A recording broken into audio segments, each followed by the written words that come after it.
Hallo allerseits, herzlich willkommen zu meinem nächsten Modelleisenbahn-Unboxing.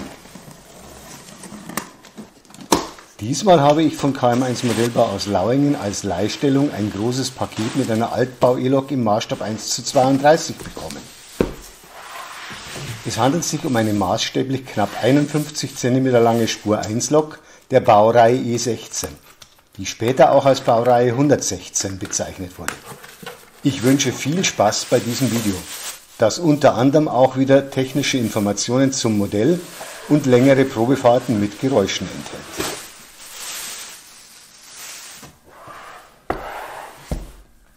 Dann schauen wir mal, was uns im 63 cm langen Originalkarton erwartet. Hier ist Bedienungsanleitung, Prüfprotokoll und einige Unterlagen, die schauen wir uns auch gleich an.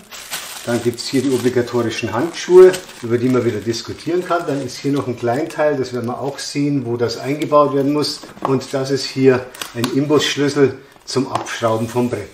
Zunächst ein Blick in die mitgelieferten Unterlagen. Hier gibt es einen Figurengutschein, anscheinend für den Lokführer, den man dann sicher einbauen kann. Dann gibt es hier Zusatzhinweise, dann das Prüfprotokoll, Abnahmeprotokoll. Und das ist hier die Bedienungsanleitung. Kurzen Blick rein. Übliches herzliches Glückwunsch, Auspackinformationen, Schnellstart, die 32 Digitalfunktionen, die dieses Modell hat. Dann wie man abschmieren soll, zu den Stromabnehmern, Stromabnehmer 1, Stromabnehmer 2, zur Funktionsweise, zum Betrieb, zum Decoder, der verbaut ist, Wartungsinformationen, Reinigung, Digitalsteuerung, Sonderausstattung, weitere Funktionen, dann noch Gewährleistung und Allgemeines zur Ausstattung und zu den Kupplungen, die hier angeschlossen sind und was man hier machen kann mit einer Erweiterung, mit einer Austauschkupplung und dann noch sonstige Informationen, Aufstiege zum Führerhaus und verschiedenes mehr an Informationen und hier noch zwei schöne Bilder. Zum Auspacken muss jetzt hier ein Gurten gezogen werden.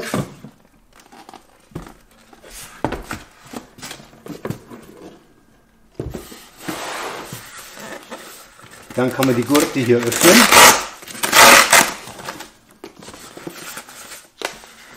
Und dann die Styropor-Schutzabdeckung abziehen. Dann sehen wir hier schon die Lok. Hier mit Folie noch geschützt und mit Seidenpapier geschützt. Jetzt mal ein erster kurzer Blick auf das Modell. Gebaut wurde es als Vorbild ab 1926 bis 1933 in insgesamt 21 Exemplaren. Und es ist zunächst bayerische ES1 als Bezeichnung und später dann E16. Und ich habe hier bekommen die E1605 von KM1 Modellbau leihweise in einer Variante gemäß der Epoche 2b in Szene gesetzt im Jahr 1935. KM1 hat das Modell in 8 verschiedenen Varianten realisiert, in den Epochen 2 bis Epoche 4 in Szene gesetzt und wir sehen hier noch ein paar kleine Klebestreifen zum Schutz bei beweglichen Teilen, beim Transport. Die werde ich jetzt auch gleich nochmal abnehmen und dann kommt sie gleich vom Brett runter und dann gibt es auch Probefahrten und die Detailaufnahmen zeige ich dann wieder, während ich die ganzen Geräusche abspiele. Zur Abnahme der Lok vom Transportbrett habe ich mir schon diesen Imbusschlüssel bereitgelegt und die Lok samt Brett wieder auf 2 Holzkistchen gestellt.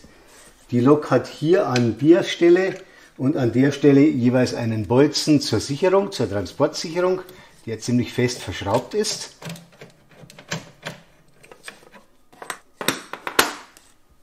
Und jetzt kann ich die Lok langsam vorsichtig runterheben. Ich hebe sie hier an den Puffern, weil sie hier relativ stabil ist. Man sieht es hier schon, leicht ist sie nicht, das sage ich gleich. Wie viel werden wir gleich wiegen auf der Waage. Und jetzt können wir sie hier mal ablegen auf einer Schaumstoffunterlage. Nachdem die Lok gerade so schön liegt, gleich ein paar Informationen zur Technik. Während das Vorbild über 4 Buchli-Antriebe auf alle 4 Treibachsen angetrieben wird dieses Modell von einem hier zentral im Maschinenraum versteckten Motor angetrieben, der über einen Zahnriemen nach unten dieses Zentralgetriebe versorgt. Und von hier aus geht es dann über Kardangelenke rüber zu den Achsgetrieben der Achsen und dann über weitere Kardangelenke zu den zweiten Achsgetrieben der äußeren Treibachsen. Damit das Modell den engen Radius von 1020 mm bewältigen kann, sind die Treibachsen alle um 5 mm horizontal verschieblich und zudem sind die Vorlauf- und Nachlaufräder hier relativ weit hinten gelagert und haben eine Kulissenführung.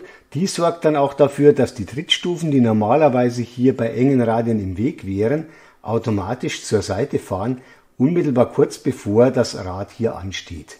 Ist auch eine Idee. Bei anderen Herstellern müsste man dann Trittstufen teilweise wegbauen, wenn sie hier im Weg wären. Hier sind die Vorläufer noch gefedert und auch die Treibachsen sind gefedert. Die sind auch pendelnd gelagert. Der Decoder, der verbaut ist, ist von ESO ein Multiprotokoll-Decoder LogSound XL5 und die entsprechenden Geräusche werden über 2 Lautsprecher in etwa hier und hier nach unten abgestrahlt, direkt auf die Räder. Und hier kann man noch den Motor abschalten, wenn man das Modell im Stand irgendwie so hinstellen will, dass zwar die Fahrgeräusche zu hören sind, es sich aber nicht bewegt und nicht versehentlich gefahren werden kann.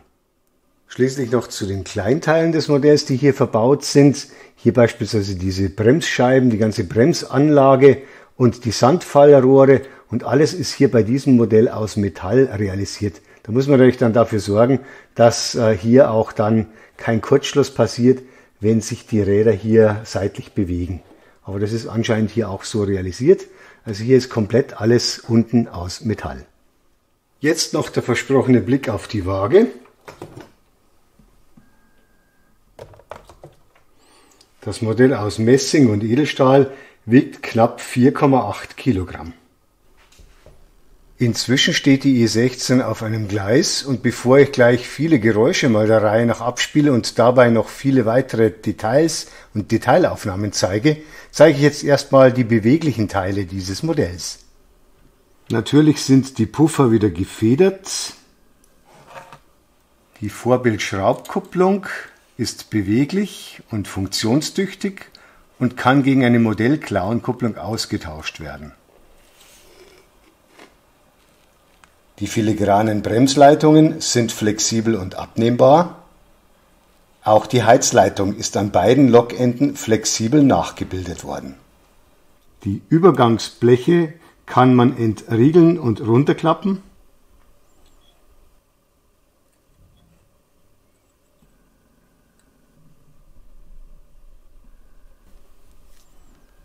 Die Fronttüre bei diesem Modell lässt sich öffnen, hat einen Magnetverschluss.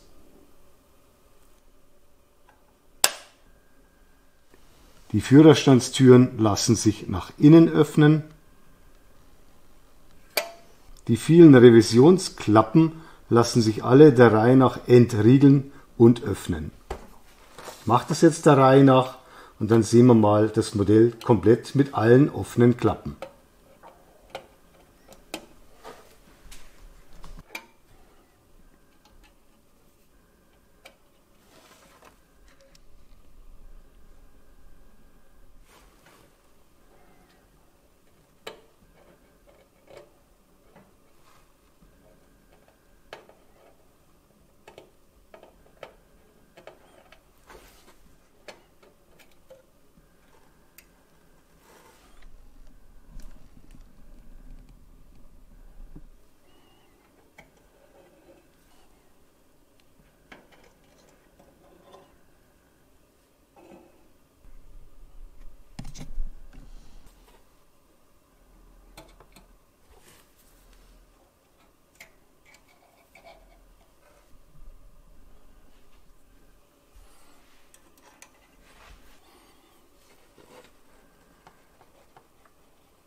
Die Stromabnehmer lassen sich per Servomotor heben und senken und bei aktivierter Geräuschfunktion gibt es auch passende Geräusche dazu. Das schauen wir uns dann später noch an.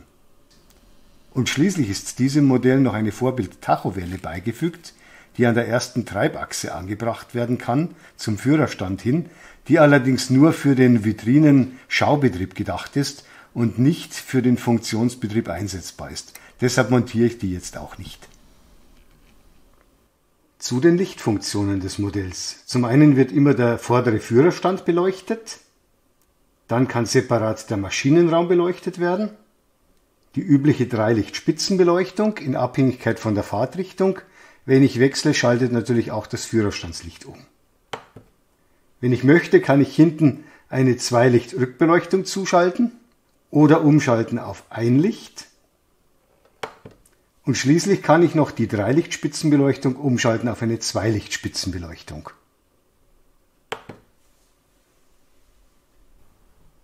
Jetzt wird es Zeit für die vielen Geräusche aus dem Loxsound 5 XL Digitaldecoder von ESO. Und währenddessen zeige ich auch, wie versprochen, viele Detailaufnahmen vom Modell. Ich fange mit der Pfeife an. Die pfeift auch länger, wenn ich länger drauf bleibe mit dem Finger. Der Schaffnerpfiff, bei dem gibt es verschiedene Pfiffe, wenn man mehrmals hintereinander drauf drückt.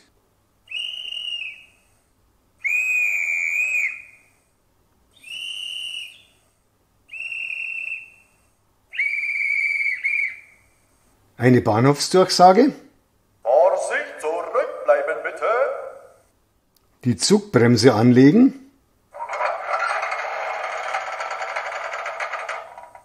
Und wieder lösen.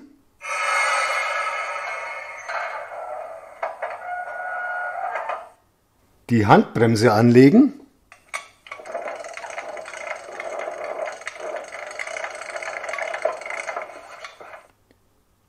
Und wieder lösen.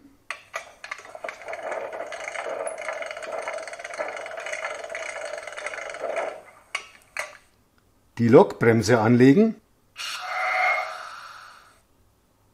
Und wieder lösen. Türe öffnen.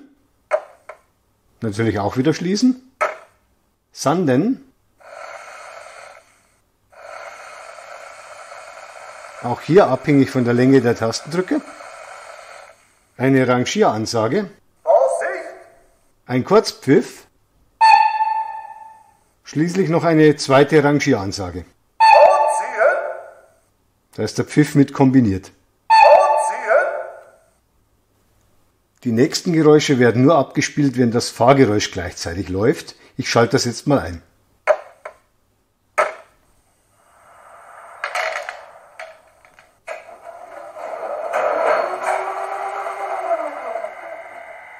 Als erstes der Fahrmotorenlüfter.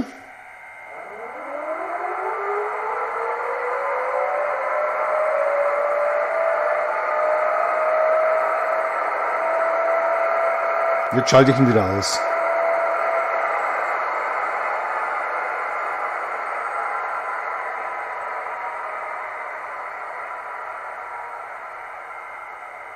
Der Luftpresser.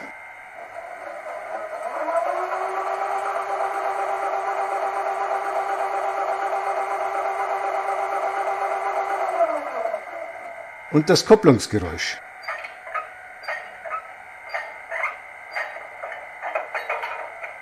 Und jetzt löse ich das Kupplungsgeräusch wieder.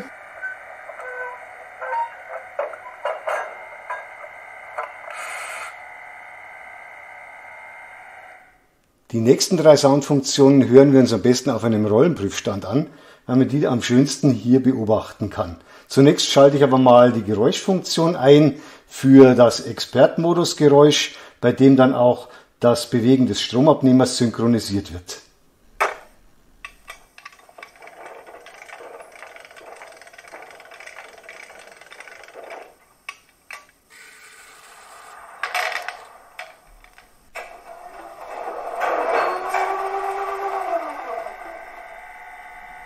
Als erstes ist jetzt das Geräusch der Spurgrenze zu hören bei Kurvenfahrten.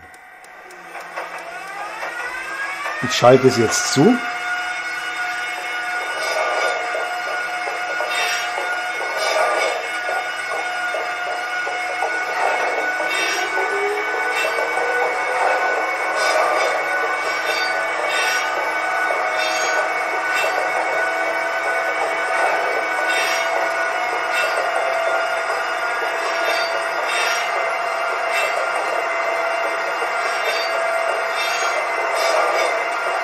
Das zweite Geräusch sind die Schienenstöße.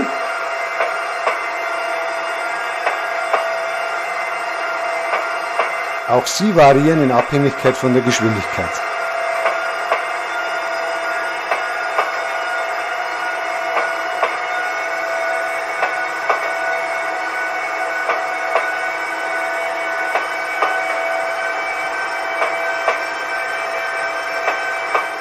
Und als letztes zeige ich jetzt dann noch das Geräusch beim Abbremsen. Das Bremsenquietschen kann man auch natürlich deaktivieren.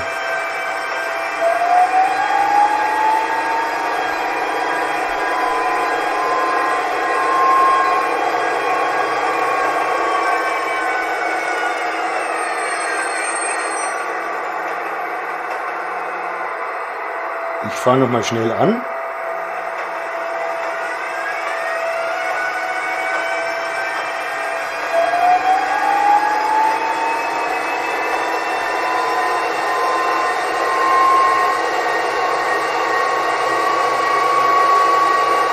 Und bremse jetzt auch wieder komplett ab.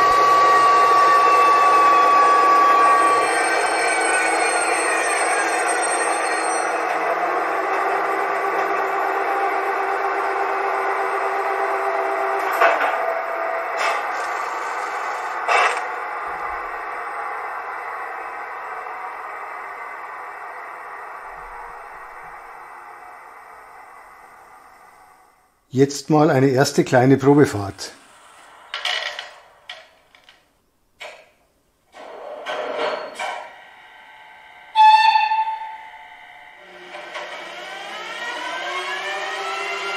Ich lasse das Modell jetzt zunächst in der langsamsten Fahrstufe fahren. Das ist 1 Meter in 82 Sekunden und das entspricht einer Vorbildgeschwindigkeit von ungefähr 1,4 Stundenkilometer.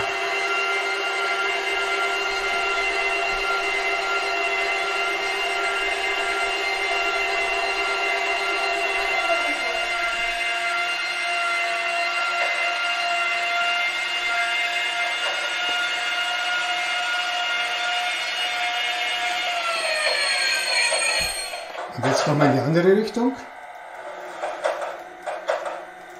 Da müssten wir jetzt natürlich vorbildgerecht erstmal die Pantographen wechseln.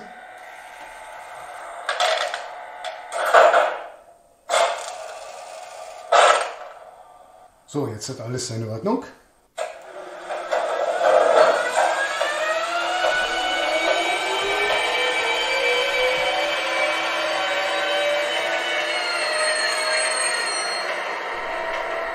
Nun folgt eine ausgedehnte Probefahrt auf meinen Testgleismodulen mit Weichen mit 1020 mm Radius, um auch mal zu zeigen, wie die E16 das alles bewältigt. Ich habe hierzu eine Programmfolge auf der Central Station gespeichert, mit der man auch verschiedene Geräusche und alles mögliche sonstige zeigen kann. Vorsicht, zurückbleiben bitte.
jetzt noch Lust hat, kann noch mal eine weitere Probefahrt sehen, und zwar von der anderen Lokseite und als Freihandaufnahme, damit man auch ein bisschen näher an die Lok heranfahren kann.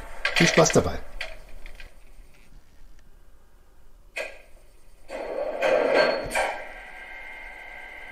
Vorsicht, zurückbleiben bitte.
Vorsicht, zurückbleiben bitte.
Das war's für heute. Das war mein Unboxing der E16 von KM1 Modellbau im Maßstab 1:32.